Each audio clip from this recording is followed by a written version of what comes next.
Caesar করতে গিয়ে নবজাতকের মাথা কেটে ফেলেছেন ডক্টর ফারজানা নামের একজন চিকিৎসক। এই ঘটনায় উত্তপ্ত হয়ে ওঠে হাসপাতালটির পরিবেশ। শুক্রবার বিকেলে নারায়ণগঞ্জ শহরের খানপুর জোড়াটাঙ্কিস্থ শাহীন জেনারেল হাসপাতালে এই ঘটনা ঘটে।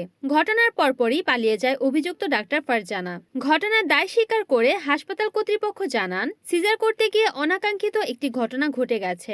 বিষয়টি ইচ্ছাকৃত নয়। আমরা শিশুর প্রয়োজনীয় চিকিৎসার ব্যবস্থা গ্রহণ করছি। শিশুর বাবা মোহাম্মদ রাসেল বলেন, এটি মোটেই অনাকাঙ্ক্ষিত কোনো ঘটনা নয়। তাদের অসাবধানতায় আমার শিশুর মাথা কেটে ফেলেছে। আমি এই ডাক্তারের বিচার চাই। তো বাচ্চা সিজার করার পরে নিয়ে ভিতরে 1 ঘন্টা পরে বাচ্চা বের করার পরে পেটে থেকে, তারপরে সিজার করার পর থেকে বাচ্চা দেয় না, বাচ্চা অনেক কান্না করতেছে। তো আমরা ফাঁক থেকে দেখতেছি, পর্দার একটু ফাঁকা আছে, ফাঁকা থেকে দেখতেছি যে বাচ্চা অনেক কান্না করতেছে আর অনেক রক্ত। আমি বলতেছি, আপা দিচ্ছেন না কেন? পরে বলতেছি, হ্যাঁ দিব।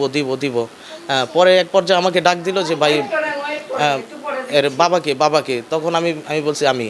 পরে বলছে যে একটু মাথা কাইটে গেছে, একটু আমার সেলাই দিয়ে দিছি, এটা কোনো সমস্যা হবে না বললেই দৌড় দিয়ে নামিয়ে গেছে। আমি বললাম কথা শোনেন। পরে আর কিছু শুনলো না। হ্যাঁ, অনেক রক্ত হয়েছে, প্রচণ্ড রক্ত হয়েছে। 3-4টা সেলাই লাগছে, অনেক রক্ত হয়েছে। হ্যাঁ, সবাইকে জানাইছে। হ্যাঁ, বলছে যে এটা তো ডাক্তারের দোষ, এটা তো আপনারা ডাক্তার দিয়েছে, আমরা কিছু জানি না। ডক্টরের নাম ফারজানা। 10টা-10:30টার দিকে এখানে চলে আসছি শাহীন ক্লিনিকে। তো সিজারে যখন ঢুকাইলো আমার বোনেরে, আমি গিয়েছিলাম, আমাকে বাইর করিয়ে দিছে। দেখার পরে বাচ্চা যখন প্রসব হলো, আমি দাঁড়ায় আসছি, আমি জানালার কাছে দাঁড়ায় আছি। আমি দেখতেছি অবশ্য বাচ্চাটা নিয়ে আসলো, অনেক ব্লিডিং হয়েছে, অনেক। পরে আমি দেখলাম, দেখে নার্সেরে ডাক দিয়ে বললাম, আপু কী ব্যাপার, বাচ্চার এত ব্লিডিং হচ্ছে কেন? কয় ওটা কিছু না, এমনি বাচ্চা হলে তো শরীরের ব্লাড থাকে, এই ব্লাড। তো আমি বললাম, না আমিও তো দাদি হয়েছি, নানি হয়েছি, আমিও তো দেখি বুঝি, তো অনেক ব্লাড, বাচ্চা কান্না করতেছে। আমি ওয়েট করতেছি বাচ্চা নেওয়ার জন্য, আমাকে দিচ্ছে না। পুরো 1 ঘন্টা হয়ে গেছে। আমি কী ব্যাপার, আপনারা বাচ্চা দিচ্ছেন না কেন? আমরা বাচ্চা দেখবো না? হ্যাঁ দিচ্ছি, একটু ওয়েট করেন।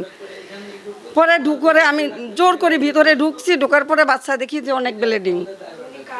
তখন বললাম যে এটা ম্যাডাম, এটা কি হয়েছে? তখন বললো যে ওটা কিছু না, ওটা এরকমই হবে, বাচ্চা পানি ছিল না, এই জন্য ওটা কেসি লাগে এরকম হয়েছে, ওটা ব্যাপার না, ওটা কিছু ব্যাপার না। এভাবে উনি বলে না, আমি আপু দাঁড়ান ম্যাডাম দাঁড়ান, একটু কথা বলি। উনি কিছু না বলে লাভ দিয়ে নাইমে দৌড় দিয়ে গেছে গা। পরে আমি অন্য ডাক্তার ছিল, ক্লিনিকের ডাক্তার ছিল, ওনাকে বললাম। তখন বললো যে আপু এটা আমাদের দোষ না, তো আপনারা যে ডাক্তার ঠিক করছেন ওনার ব্যাপার আর আপনাদের ব্যাপার, এটা আমরা কিছু বলতে পারবো না। এই রোগীটা ম্যাডামকে দেখানো, আমাদের যিনি ফারজানা নাম, ডাক্তার ফারজানা নাম, ঢাকা মেডিকেল বর্তমানে সে কর্মরত। ওনার চিকিৎসাধীন অবস্থায় উনি আমাদের এখানে সিজারিং করতে আসছে। তো ম্যাডাম বললো যে সকাল 8:30 বাজে অপারেশনটা করবে। তো 8:30 না, ওনার আসতে একটু দেরি করছেন। তো দেরি করার পরে মেবি 10টা নাগাদই হয়তো আসছে। আসার পরে ম্যাডামকে জানানো হলো যে আপনার রুগীটা আসছে। তো এই রুগী আগে পরে আমাদের সাথে পরিচয় নেই, ম্যাডামের সাথেই পরিচয়। ম্যাডাম আগে ট্রিটমেন্টেই আছে।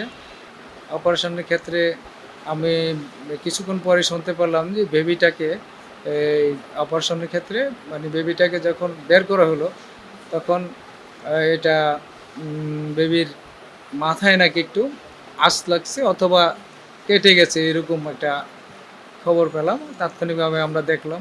তো দেখে যে ম্যাডামও দেখছে, ম্যাডাম দেখে আবার তাকে তাৎক্ষণিক যে ট্রিটমেন্টটা দরকার, প্রাথমিক যে ট্রিটমেন্ট দরকার দিল, দেয় আবার তাদের লোকজনকেও বলে দিল যে এটা এরকম মেজর কিছু না, এটা এই করলে ঠিক হয়ে যাবে। উনি হয়তো সিলাই লাগছে, হ্যাঁ সিলাই লাগছে, এরকম দিয়ে চামড়াটা উঠে গেছে, ওইটাকেই চামড়াটাকে আবার সেই করে 2-3টা করে তাদেরকে বুঝিয়ে বললো যে এটা তেমন কিছু হবে না, ইনশাল্লাহ ঠিক হয়ে যাবে। তারপরে তারা চলে গেল। তো তাই বলবো কি যে আমাদের যতটুকু করণীয় আমরা তো আমাদের মতো করছি, ম্যাডামও করছে ম্যাডামের সাধ্য মতো। তো ম্যাডাম তো আর এরকম বলে না যে বাচ্চাটা এটার কারণে এরকম হবে। হয়তো কাজ করতে গেলে আপনার আমার অনেকেরই হতে পারে, যেটা একটু আগে উদাহরণ দিছিলাম মনে হয়, যে সামান্য একটা আমার নখ কাটতে গেলেও কিন্তু আমি নখটা কিন্তু একটু ছোটো বড়ো হতে পারে।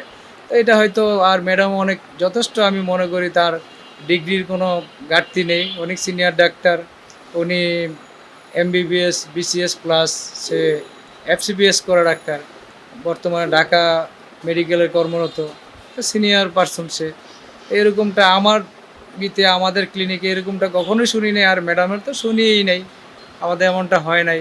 তা আমি ধরে নেব যে এটা কাজ করতে গেলে জাস্ট ভাত খেতে গেলেও আমার মনে হয় দুই একটা ভাত পড়ে যায়, এটা অসতর্কতাভাবে পুরো, হ্যাঁ, অনাকাঙ্ক্ষিতই মনে করি। তা এটা আমার যদি মেজর কিছু হয়ে থাকে, আমি হাসপাতাল কর্তৃপক্ষ হিসাবে আমি দায়ভারটা এরকম বলতে পারি, যদি যে বাচ্চার যদি মনে করেন মেজর কিছু হয়ে থাকে, তাহলে আমাদের অবশ্যই ম্যাডামের সাথে আলাপ করো যে ম্যাডাম এটা কী করা যায়। আপনারা আপনাদের মতো তার সাথে আলাপ করেন, আমি আমার মতো আলাপ করি। আলাপ করে যদি তার যদি সামান্যতম যদি কিছু হয়ে থাকে, যে হালকার মধ্যে যে চামড়াটা উঠে গেছে, যেহেতু শিশু বাচ্চা, হ্যাঁ, চামড়াটা এরকম এর মধ্যে যদি হয়ে থাকে, তাহলে আমরা এই ম্যাডামের সাথে আলাপ করি। রিপোর্ট করেছেন সুমন ইসলাম, NNTV, নারায়ণগঞ্জ।